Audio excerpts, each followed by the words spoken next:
interrogate an ancient object, a sword, a quilt, or perhaps an Islamic water clock. We were museum people, scholars, priests, repairers, sandpaperers, scientists, plumbers, mechanics, train spotters, really, with narrow specialties in metals and glass and textiles and ceramics.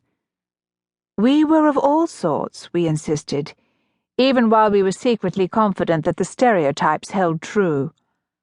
A horologist, for instance, could never be a young woman with good legs, but a slightly nerdy man of less than 5'6", cautious, a little strange, with fine blonde hair and some difficulty in looking you in the eye. You might see him scurrying like a mouse through the ground-floor galleries with his ever-present jangling keys, looking as if he was the keeper of the mysteries. In fact, no one in the Swinburne knew any more than a part of the labyrinth. We had reduced our territories to rat runs, the routes we knew would always take us where we wanted to go. This made it an extraordinarily easy place to live a secret life, and to enjoy the perverse pleasure that such a life can give. In death, it was a total horror. That is, the same, but brighter, more in focus. Everything was both crisper and further away. How had he died? How could he die?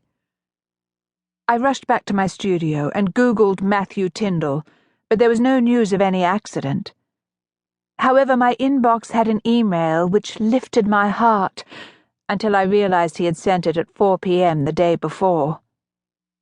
I kiss your toes. I marked it unread. There was no one I dared turn to. I thought, I will work. It was what I'd always done in crisis. It is what clocks were good for, their intricacy, their peculiar puzzles.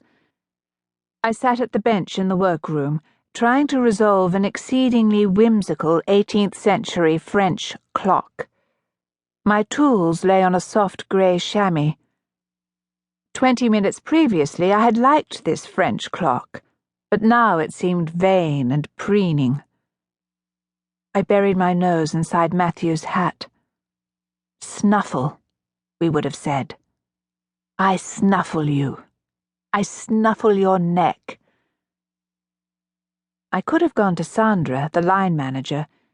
She was always a very kind woman, but I couldn't bear anyone, not even Sandra, handling my private business, putting it out on the table and pushing it around like so many broken necklace beads. Hello, Sandra. What happened to Mr. Tyndall, do you know? My German grandfather and my very English father were clockmakers. Nothing too spectacular. First Clerkenwell, then the city, then Clerkenwell again. Mostly good, solid English 5-wheel clocks. But it was an item of faith for me, even as a little girl, that this was a very soothing, satisfying occupation. For years I thought clockmaking must still any turmoil in one's breast. I was so confident of my opinion, so completely wrong. The tea lady provided her depressive offering. I observed the anti-clockwise motion of the slightly curdled milk, just waiting for him, I suppose. So when a hand did touch me, my whole body became unstitched. It felt like Matthew. But Matthew was dead, and in his place was Eric Croft, the head curator of horology. I began to howl and could not stop. He was the worst possible witness in the world. Crofty was, to put it very crudely, the master of all that ticked and talked. He was a scholar, a historian, a connoisseur. I, in comparison, was a well-educated mechanic. Crofty was famous for his scholarly work on sing-songs, by which is meant those perfect imperial misunderstandings of Oriental culture we so successfully exported to China.